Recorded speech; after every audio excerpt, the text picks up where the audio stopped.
and welcome back to Tome Travelers. I am your guide, Erica, and today we're going to be discussing my September TBR.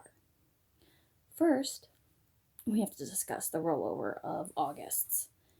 I had 6 books. I read 3. I'm in the middle of the 4th, so let's start with that one. An Unkindness of Ghosts by River Solomon. I am loving the perspective of the other side of this.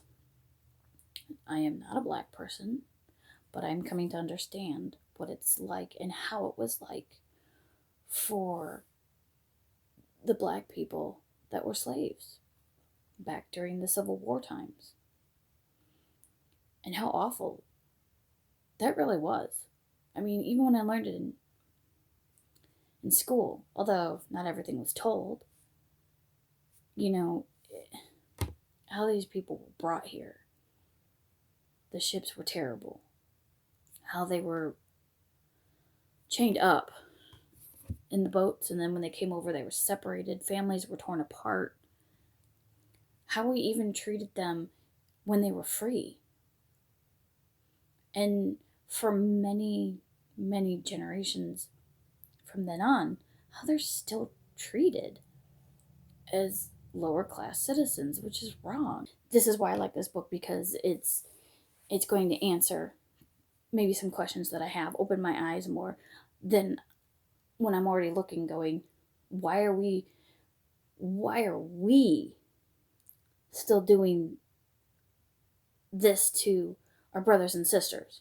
Because everybody is a human being, and no matter color or gender or sexual identity, sexual orientation, disability, or religion, we are all human beings. But reading about a different perspective of how these people have been treated. This is an own voice author. And when I'm done, I'm going to definitely review this book when I'm finished. But I'm also going to give an own voice reviewer as well about this book, because you really should take it from them, not just this pasty white girl. But I empathize with them, and I want to understand what they've been through. It's a really good book. So the next one rolling over is Conceal, Don't Feel by Jen Kalanita. A Twisted Tale on Disney is what if Anna and Elsa never knew each other. Disney Twisted Tale, and it's part of a series. I mean, you don't have to read them in order, but I am by publishing date.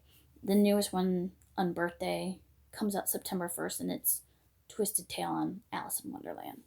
There's so far going through Disney princesses right now. I'm waiting to see if they'll do one on Lion King. That would be cool. But I haven't read it yet because I have to watch the movie Frozen first. And I don't know if I'm going to like it.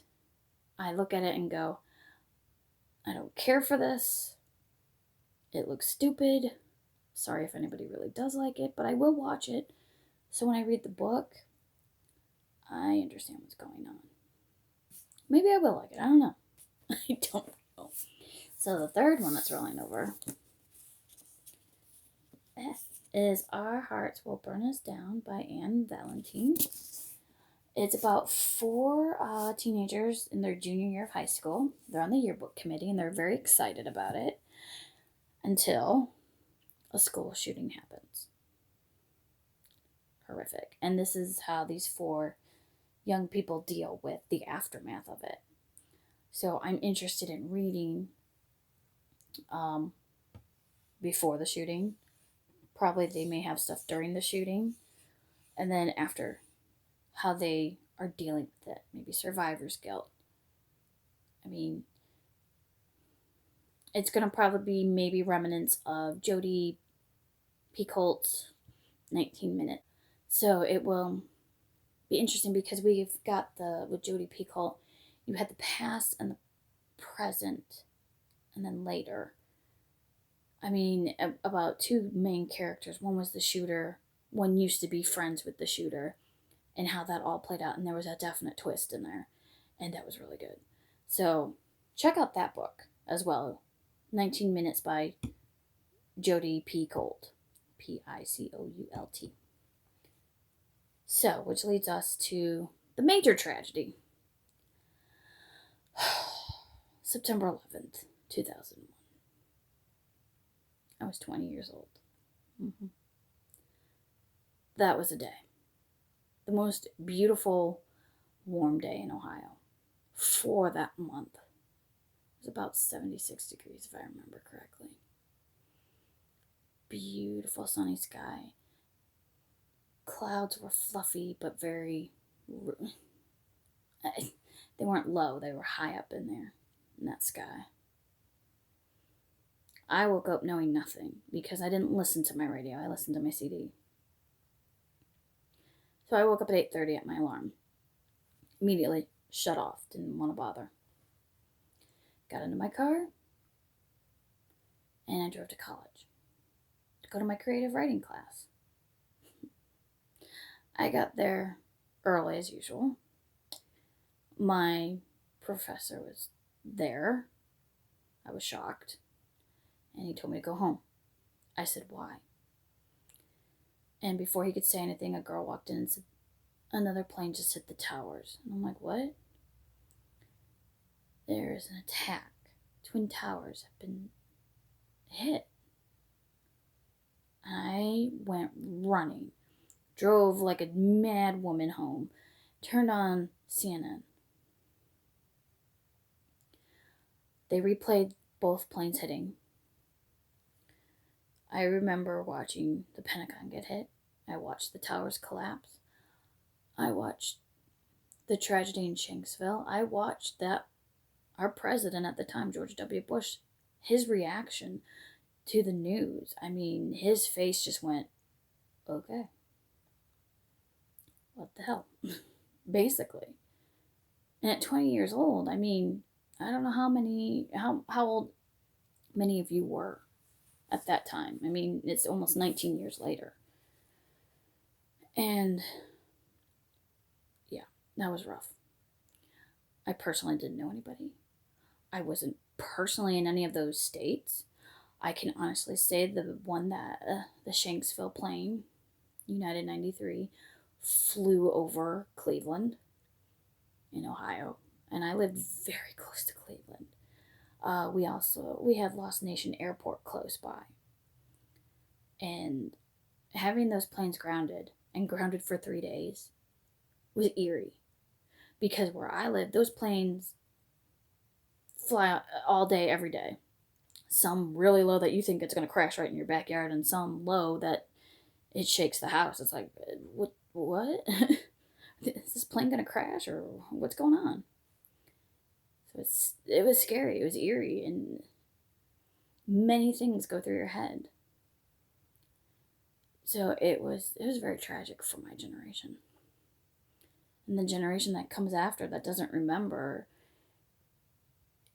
asks many questions to the rest of us. Some I can answer, some I can't. I don't know much. I just know what I saw on TV. I know the other books that I have that I've read. It's just the movies, everything.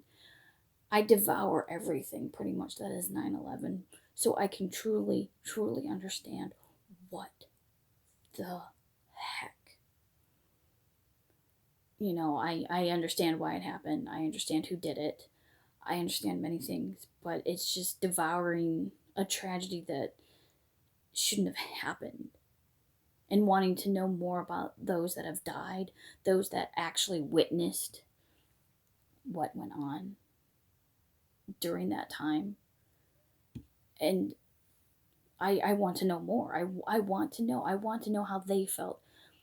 It's just like my grandfather witnessed Pearl Harbor. And he joined the Marines and went to war in World War II. He went to Okinawa. And he actually killed a Japanese man. I'm going to honestly say that. He did that. He said it was either him or me. He stabbed me first, and I turned around and killed him. Or it could be like my mother. if it was 1963, she was 12. JFK assassination. I mean, everybody says, it's like, where were you that day? So that's like 9/11. Where were you that day? What were you doing? You know, it was tragic. And every generation is haunted by something. My grandfather, not only Pearl Harbor, but the war itself. My mother, not only just the JFK assassination, but Vietnam. I mean, she didn't go, but that haunted a whole generation. So my generation is haunted by 9/11 forever. Forever. We hope to never see that day ever again, but forever will that day remain something ingrained in our brains. So, this is a challenge. This is the 9/11 challenge, where from September 1st to the end of the month, you can read 1 book, 2 books, as many books as you want. Join me. And read with me. You can read the same books as me. There are many books out there about 9/11. I'm going to try to read 2. The Only Plane in the Sky, An Oral History of 9/11 by Garrett M. Graff. It just goes through the whole day. Different people. I saw Katie Kirk in there. There are images in here. I'm not going to show them just in case. They might be triggering. There's Condoleezza Rice in here. Eric Draper's presidential photographer. Colonel Mark Tillman. Many different people, all the way from the before September 11th to the end of September 11th. And last but not least, Fall and Rise, the story of 9/11, and it goes minute by minute. Minute by minute from the day that first plane hit to probably the end of that day, or a 24-hour scenario. So I'm going to try to read both of those books. If any of those books do not get finished, they will have to go over to November, because I have something planned for October that I don't think has been done. And that's definitely a challenge. So, sorry this was a little depressing and somber, but September is always that kind of month where it's just, oh my God, it's going to be September 11th soon. And you remember that day, and it sticks with you for a little bit. I mean, for the people who live in those cities that have been through that, that's every day, I'm sure. I mean, it gets duller and duller, but you never forget that day. It's way too ingrained into our brains. It'll never end. We know what day that is. We don't forget.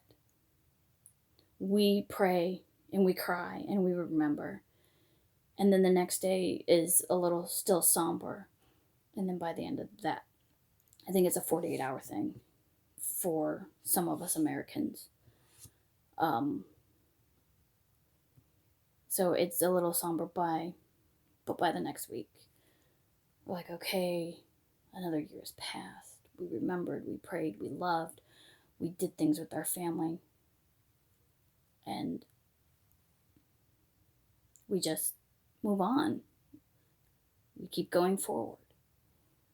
But we don't forget. We never forget. So I saved those 2 books that I got for Christmas last year for this reason. So, but I am very happy about October though. So I will do an August wrap up when August is fully over. So I will see you soon. I hope you enjoyed your journey. And I hope you will enjoy your journey into books. And I hope you will join me for that September challenge. Please remember history. So I will see you soon. Bye for now.